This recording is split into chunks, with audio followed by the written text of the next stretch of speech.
पता है मैं क्या सोच रहा था कि पहले ऐसा होता था ना कि हमारे पापाओं के ज़माने में कि सब लोग घर खरीद रहे हैं तो घर और ज़मीन खरीद लेनी चाहिए।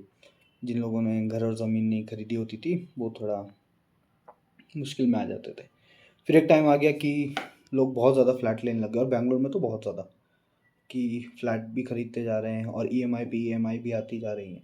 और मैं ये नहीं बोल रहा कि फ्लैट अच्छी चीज़ है बुरी चीज़ है, वो तो बात की बात है, ठीक है।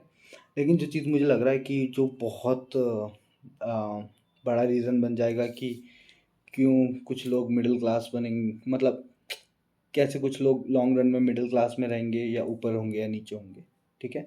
तो ये सिर्फ मेरा मानना है, ठीक है। तो कोविड में क्या हुआ कि एक तो पहले तो बैंगलोर वैसे ही काफ़ी अच्छी जगह है। एक बार कोई बैंगलोर आ जाता है तो बैंगलोर छोड़ना चाहता नहीं होता है।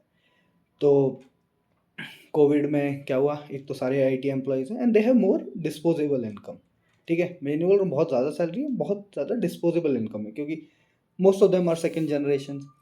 तो यहाँ पे जैसे कुक मेड ये काफ़ी कॉमन चीज़ होती है। तो कोविड के टाइम पे हम लोगों ने स्विगी ज़ोमैटो करना शुरू कर दिया, और उस टाइम पे स्विगी ज़ोमैटो शुरू हो ही रहा था, और लगभग लगभग खाना डिलीवर हो जाता था 80-90 रुपीज़ में, ठीक है। और फिर हमें धीरे धीरे धीरे धीरे उसकी आदत लगती गई और अब बहुत ज़्यादा आदत लग गई। और अब स्विगी ज़ोमैटो इतना ज़्यादा अच्छे लेवल पे, मतलब वो तारीफ़ भी है और उसमें कहीं न कहीं हमारा नुकसान भी, ठीक है। तो अब खाना तो कभी भी ऑर्डर हो जाता है, बट प्रॉब्लम यहाँ पर नहीं है, ये तो खैर सुविधा ही थी। प्रॉब्लम आ रही है जब जो सबसे बड़ा रीज़न बन जाएगा, और ठीक है, वो है इंस्टामार्ट, ब्लिंकिट, ज़ेप्टो, ये सारी चीज़ें। क्योंकि ये मार्केट कभी थी ही नहीं। हम मोस्ट ऑफ द चीज़ें जो इंस्टामार्ट इन सब से मंगाते हैं वो चीज़ें हम पहले खुद जाके लाया करते थे सब्जी, और थोड़ी सस्ती मिल जाती थी, थोड़ी वॉक भी हो जाती थी, ये सब हो जाता था। और बहुत सी चीज़ें हम लाते ही नहीं थे, जो नहीं चाहिए वो नहीं लाते थे। कई बार ऐसा हो जाता है कि दोपहर में खाना खा रहे हैं, यार दही नहीं है, राजमा चावल के साथ दही होती तो मज़ा आ जाता, तो नहीं लाते थे। अभी नहीं है तो नहीं है, लेकिन अब क्या है, अभी इंस्टामार्ट, ब्लिंकिट ये सब है, एकदम से ऑर्डर की दही आ गई। लेकिन अब उन लोगों ने मिनिमम प्राइसेस भी लगा दिए हैं। पहले जब इंट्रोड्यूस किया था तो बहुत सस्ते-सस्ते में सामान आ जाता था। अब मिनिमम ऑर्डर करने जाओ तो ऑर्डर 200-300 का हो जाता है। मतलब छोटी-सी पेंसिल मँगानी है तो भी आप 200-300 का मँगा लेते हो। फिर आप सोचते हो यार सिर्फ़ दही क्यों मँगा रहा हूँ? मैं दही के साथ ना कुछ वो भी मँगा लेता हूँ। क्या बोलते हैं, चलो बटर मिल्क भी मँगा लेता हूँ। चल कोल्ड ड्रिंक भी मँगा ही लेते हैं, ठीक है। आपको ज़रूरत नहीं थी, ठीक है। फिर आप सोचे चलो थोड़ा घर का राशन मँगा देंगे, जो भी है किसी तरीके से। हम तो डिलीवरी चार्जेस बचाना चाह रहे हैं और उसके चक्कर में ज़्यादा से ज़्यादा ऑर्डर हो रहा है, ठीक है।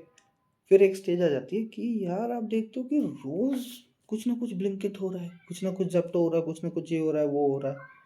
तो ये बहुत महँगा हो जाता है।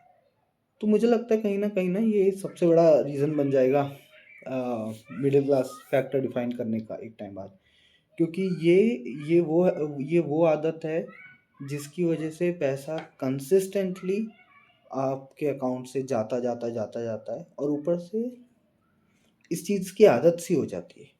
कई बार ऐसा होता है कि देखो मोस्ट ऑफ द लोगों के घर पे तो यहाँ पे कुक वुक आ ही रहे होते हैं, है ना?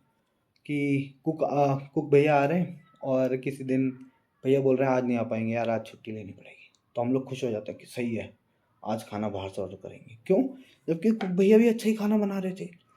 लेकिन वो आदत ऐसी होती है ना कि यार बहुत दिन हो गए बाहर से कुछ ऑर्डर नहीं किया है।